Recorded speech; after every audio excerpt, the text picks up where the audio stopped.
नमस्कार। एनआरएलएम के तहत गठित किसी समूह के लिए जो फंड यानी जो धन प्राप्त होता है वो 5 प्रकार से कोई कोष स्थापित कर सकते हैं। उनके पास 5 प्रकार के कोष और या वित्तीय व्यवस्थाएं होती हैं। पहला जो वित्तीय व्यवस्था होता है वह स्व सहायता समूह का स्वयं का फंड होता है, जिसको वो नियमित बचत, जो नियमित साप्ताहिक बचत होता है, उस नियमित साप्ताहिक बचत के माध्यम से स्वयं का एक कोष तैयार कर लेते हैं, जो आंतरिक ऋण के लिए यानी आपस में सदस्यों को ऋण देने के लिए वो काफी होता है। दूसरा जो होता है सामुदायिक निवेश कोष होता है। सामुदायिक निवेश कोष जो होता है स्व सहायता समूहों को गवर्नमेंट द्वारा, सरकार द्वारा प्राप्त होता है, जो उनके जीविकोपार्जन के लिए जरूरी होता है, जो 60 से लेकर 75,000 रुपए तक का हो सकता है। ये पहला प्राथमिक कोष के रूप में सरकार द्वारा इसको उपलब्ध कराया जाता है। तीसरा तीसरा कोष होता है वो चक्री निधि होता है।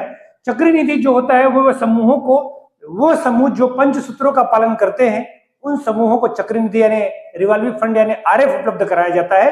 ये होता है 15,000 रुपए, 15,000 रुपए इनको उपलब्ध करा दिया जाता है। और ये आंतरिक ऋण और समूह के कोष में वृद्धि करने के लिए और समूह को आंतरिक ऋण को गति देने के लिए ये कोष उपलब्ध कराया जाता है। चौथा जो कोष होता है वो आपदा कोष होता है। वैसे तो आपदा कोष बहुत सारे संगठनों को दिया जाता है, लेकिन ये आपदा कोष ग्राम संगठनों को दिया जाता है, यानी समूहों का भी एक संगठन होता है जो ग्राम स्तर पर संगठन कार्य करते हैं, उनको ये उपलब्ध कराया जाता है। और ये जरूरत के आधार पर, समूह की संख्या के आधार पर रखा जाता है। तो अगर किसी समूह में किसी व्यक्ति की आपदा स्थिति में मृत्यु हो जाती है या कोई प्राकृतिक आपदा आ जाता है, सूखा पड़ जाता है, बाढ़ वगैरह आ जाता है, तो इस आपदा कोष का इस्तेमाल किया जाता है।